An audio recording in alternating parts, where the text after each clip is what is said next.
আপনি জানেন আজকে কিছুক্ষণের মাঝেই আসলে বৃষ্টির মরদেহ দেশে এসে পৌঁছাবে, তো সবকিছু মিলিয়ে সবশেষ কি তথ্য আপনার কাছে রয়েছে? আপনি জানেন যে বাংলাদেশের তো বটেই, পুরো বিশ্বেই যারা আসলে যুক্তরাষ্ট্রে পড়াশোনার জন্য যান তাদের জন্য মানে খুবই হৃদয় বিদারক একটি ঘটনা এটি। কারণ এর আগে আসলে এত নৃশংসভাবে ডক্টরেট ডিগ্রির যে শিক্ষার্থী তারা এভাবে আসলে হত্যাকাণ্ডের কখনো শিকার হয়নি। বিশেষ করে বাংলাদেশের কথা যদি বলি, কারণ তারা অনেক স্বপ্ন নিয়ে গিয়েছিলেন। এর আগে আমরা দেখেছি যে গত 4 মে জামিল আহমেদ লিমনের মরদেহ এসেছে, আর আমরা জানতে পেরেছি কিছুক্ষণের মধ্যে একটু আগেই নাহিদা সুলতানা বৃষ্টির মরদেহ বাংলাদেশের মাটিতে অর্থাৎ পৌঁছেছে হযরত শাহজালাল আন্তর্জাতিক বিমানবন্দরে। আপনি জানেন যে এর আগে যেমন করে জামিল আহমেদ লিমনের মরদেহ পৌঁছেছিল, একইভাবে তো সব কিছু মিলিয়ে বাংলাদেশের যে সেখানকার কমিউনিটি সেখান তো বটেই, আমরা সেখানে একেবারে আসলে আমরা হৃদয় বিদারক দৃশ্য দেখেছি। বেশ করে নাহিদা সুলতানা বৃষ্টির যে জানা যায় যে মানুষের যে উপস্থিতি, বেশ করে তার সহপাঠী তাদের যে কান্না আমরা দেখেছি, তাদের যে প্রফেসর ছিলেন তিনিও বেশ হৃদয় বিদারক ভাবে আসলে এবং বাংলায় বলার চেষ্টা করেছেন বিদায় বন্ধু।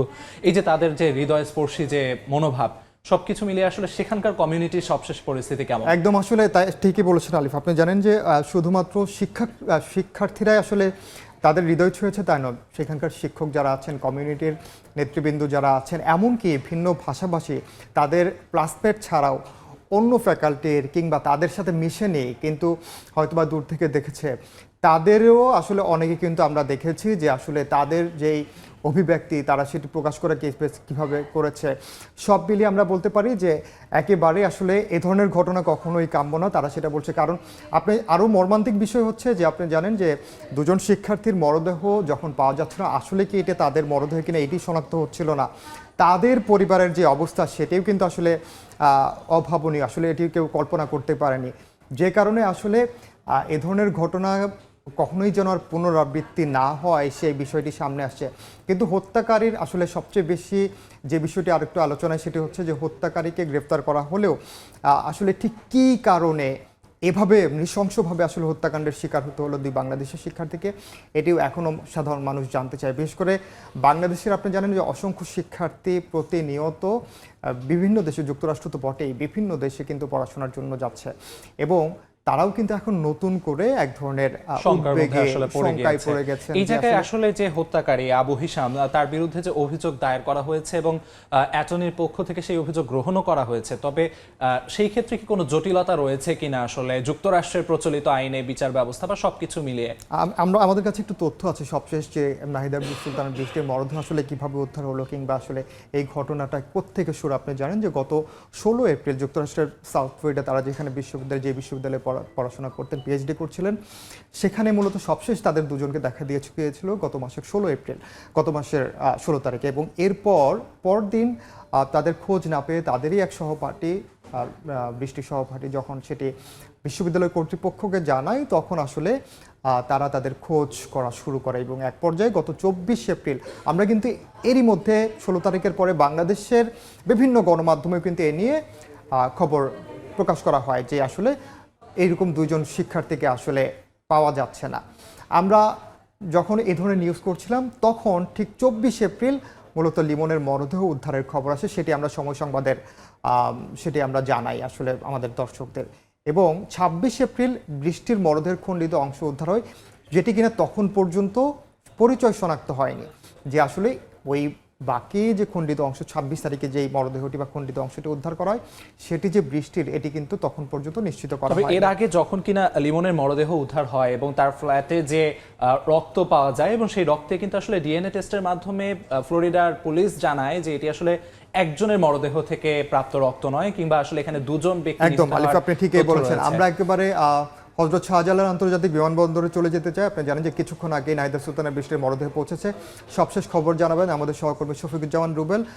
রুবেল, আমাদের জানাবেন যে ঠিক কয়টা নাগাদ বৃষ্টির মরদেহ পৌঁছেছে এবং যুক্তরাষ্ট্রে আছেন আমাদের সহকর্মী হাসানুজ্জামান সাকি, আমরা তারপর সাকির কাছেও যাব। রুবেল, সবশেষ খবর জানাবেন, বৃষ্টির মরদেহ ঠিক কটায় আসলো এবং সেখানে কে কে আছেন এখন পর্যন্ত, তার পরিবারের পক্ষ থেকে কেউ এসেছেন কিনা?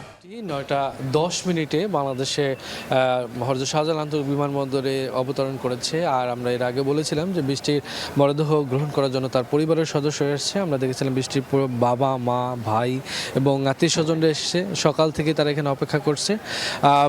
মূলত গতকালকে এই বৃষ্টির মরদেহ নিয়ে মূলত যুক্তরাষ্ট্র থেকে বিমান দুবাই হয়ে তারপরে এই বাংলাদেশে আসলো। এর মধ্য দিয়ে মূলত যুক্তরাষ্ট্রের ফ্লোরিডায় নৃশংস হত্যাকাণ্ডের শিকার বাংলাদেশের যে 2 পিএইচডি শিক্ষার্থী ছিল লিমন আর বৃষ্টি, তাদের খণ্ডিত দেহাবশেষ কিন্তু অবশেষে দেশে এসে পৌঁছেছে। এক নৃশংসতা যেটা আমরা একদম তারা নিখোঁজ হওয়ার পর থেকে তাদের শনাক্তকরণ পরবর্তী সময়ে যে প্রক্রিয়াগুলো চলছে প্রত্যেক বিষয়ে যখন আমরা বর্ণনা দিচ্ছিলাম এই বিষয়গুলি আসলে সামনে এসছে যে এই ধরনের হত্যাকাণ্ড কতটা ভয়ঙ্কর, কতটা নৃশংসতা বহন করে। এবং বৃষ্টিকে মূলত তার পরিবারের কাছে মরদেহটি বুঝিয়ে দিবেন আমরা জানি পররাষ্ট্র মন্ত্রণালয় থেকে। যতদূর জানি যে প্রতিমন্ত্রী এখানে আসার কথা রয়েছেন কিন্তু তিনি এখনও আসেননি। আমরা দেখছি যে এখানে যারা সংশ্লিষ্ট কর্মকর্তারা রয়েছেন বিশেষ করে পররাষ্ট্র মন্ত্রণালয় এবং বিমানের এয়ারপোর্টে, তারা মূলত এখানে আয়োজন করছেন যে কিভাবে তার মরদেহটি আসলে হস্তান্তর প্রক্রিয়া সম্পন্ন করা যায়। বৃষ্টির বাড়ি মাদারীপুরে, যতদূর জানি যে তাকে সেখানে নিয়ে যাওয়া হবে সেই প্রস্তুতিও আমরা দেখেছি। এবং পরিবারের সদস্যরা বলছিলেন যে বৃষ্টির যে দুরন্ত বৃষ্টি এবং অত্যন্ত মেধাবী স্বপ্নবাদ ছিলেন তিনি বৃষ্টি থেকে ডক্টর বৃষ্টি হতে চেয়েছিলেন। এই অনেক ধরনের গল্প আমরা শুনেছি। সব গল্পের পরিশেষে পরিবারের সদস্যরা বলছেন যে এই স্বপ্ন অচিরেই শেষ হয়ে গেল। একটি স্বপ্ন শেষ হয়ে যায়নি, সেই সাথে সাথে পুরো পরিবারের স্বপ্ন আসলে ধ্বংস হয়ে গেছে। দেশ থেকে সম্পদ হারিয়েছে, সেই সাথে সাথে পরিবারের যা উপার্জিত অর্থ ছিল সেগুলো আসলে বলা যায় যে সব শেষ এক নিমিষে। পরিবারের সদস্য মোর্চাদিত আমরা দেখেছি তারা সরকারকে বলছেন যে এই সুষ্ঠু বিচার চান। পাশাপাশি তারা বলছেন যে এইরকম ঘটনা যাতে পুনরাবৃত্তি না ঘটে, অন্য কারো সন্তান বা কোল খালি যাতে না হয় সে বিষয়টি তারা নিশ্চিত করতে বলছেন। সহপাঠীরা বলছেন যে তারাও বৃষ্টির মতো স্বপ্ন দেখছিলেন যে তারাও যাবেন বিশ্বের কোনো বড় কোনো দেশে, সেখানে পিএইচডি করবেন, কিন্তু সেটি আসলে হয়নি। তো পরিবার অপেক্ষা করছেন তাদের মরদেহ গ্রহণ করার জন্য। আমরা সেটি দেখছি, কিছুক্ষণ পরে সেই প্রক্রিয়াটি চলবে। তো সব মিলিয়ে আসলে হযরত শাহজালাল আন্তর্জাতিক বিমানবন্দর থেকেই ছিল এই মুহূর্তে আমাদের আরেক সহকর্মী রয়েছেন যুক্তরাষ্ট্রে সাকি, তিনি জানাবেন সেখান থেকে এই মরদেহ আসা এবং সেখানে সর্বশেষ পরিস্থিতি ঘটনা সম্পর্কে। ধন্যবাদ সহকর্মী শফিকুজ্জামান রুবেলের কাছ থেকে আমরা জানলাম যে নাহিদা বৃষ্টির মরদেহ ঢাকায় পৌঁছেছে হযরত শাহজালাল আন্তর্জাতিক বিমানবন্দরে। এর আগে গত 4 দিন আগে যখন লিমনের মরদেহ পৌঁছেছিল তখন কিন্তু প্রধানমন্ত্রী তারেক রহমানের নির্দেশে এই দুজনের মরদেহই বাংলাদেশে পাঠানো হচ্ছে বলেই আমাদেরকে ওয়াশিংটন দূতাবাস জানিয়েছে। এবং প্রধানমন্ত্রী তারেক রহমানের নির্দেশে পররাষ্ট্র প্রতিমন্ত্রী শামা আবায়াত তিনি লিমনের মরদেহ গ্রহণ করেছিলেন। এখন এই মুহূর্তে বৃষ্টির মরদেহ নিশ্চয়ই সরকারের কোনো উচ্চ পর্যায়ের কর্মকর্তা কিংবা মন্ত্রী তিনি গ্রহণ করবেন, কিন্তু ইতিমধ্যেই বৃষ্টির মরদেহ পৌঁছে গেছে। এর আগে কিন্তু বৃহস্পতিবার রাতে অরল্যান্ডো আন্তর্জাতিক বিমানবন্দর থেকে অশ্রুসিক্ত নয়নে নাহিদা বৃষ্টিকে শেষ বিদায় জানায় প্রবাসীরা, তার সহপাঠীরা।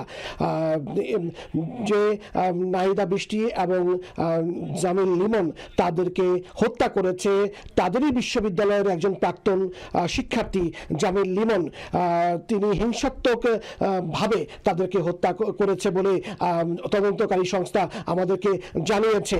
আজকে যে বিশ্ববিদ্যালয়ের যে সমাবর্তন হয়েছে সেই সমাবর্তনে কিন্তু একটি শোকাবহ পরিস্থিতি তৈরি হয়েছে। সর্বত্রই জামিল লিমন এবং যে নাহিদা বৃষ্টি তাদের বড় বড় স্ক্রিনে তাদের ছবি দেখানো হচ্ছিল সমাবর্তনে, এবং তাদেরকে ডক্টরেট ডিগ্রি প্রদান করা হয়েছে। ডক্টরেট ডিগ্রি প্রদান করা হলেও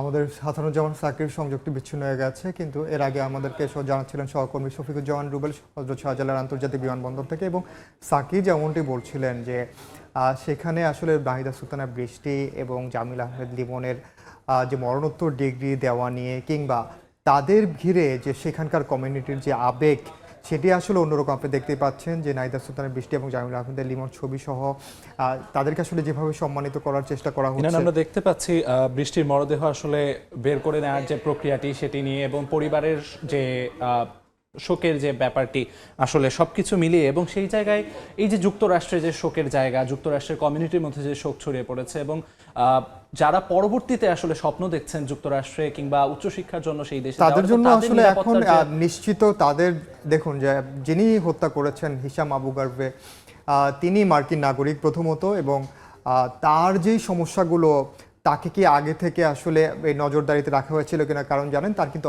আগের অনেকগুলো অপরাধের অনেকগুলো প্রমাণ রয়েছে এবং তার পরিবারের সঙ্গে দেখা করার বিষয়েও কিন্তু আদালতের পক্ষ থেকে সেই নিষেধাজ্ঞা বিষয় ছিল। সামনে রেখে আসলে তার মতো মানুষ যে আসলে একটি বিশ্ববিদ্যালয়ে পড়াশোনা করতো, সেখান থেকে জামিলের রুমমেট ছিল এবং তার মধ্যে যে ধরনের প্রবণতাগুলো ছিল, বিশেষ করে জামিল আহমেদ লিমনের মার সঙ্গে তার যে কথোপকথনের যে বিষয়গুলো ছিল, যে তার মধ্যে সাইকোপ্যাথেটিক কিছু বিষয় ছিল, এই বিষয়গুলো আসলে কর্তৃপক্ষ তদন্ত করে হয়তো যদি আসলে সর্বোচ্চ শাস্তিটুকু নিশ্চিত করা যায়, দৃষ্টান্ত স্থাপন করা যায়, তাহলে হয়তোবা এই ক্ষেত্রে বাংলাদেশ থেকে আরও যেসব শিক্ষার্থী যাবে তারা কিছুটা হলেও সেখান থেকে একটু উদ্বেগের জায়গা থেকে নিস্তার পাবে হয়তো বা। কিন্তু এরপরেও পরিবারের স্বজনরা যেমন আসলে আশা করছেন যে এই হত্যাকাণ্ডের সুষ্ঠু বিচার হবে এবং সর্বোচ্চ শাস্তি হবে, এটি আসলে সাধারণ মানুষের প্রত্যাশা যেন আসলে দৃষ্টান্ত হয়ে থাকে। আলিফ, ইনান, আপনাকে অসংখ্য ধন্যবাদ আপনার সময় দিয়ে আমাদের সঙ্গে যুক্ত থাকার জন্য। ধন্যবাদ।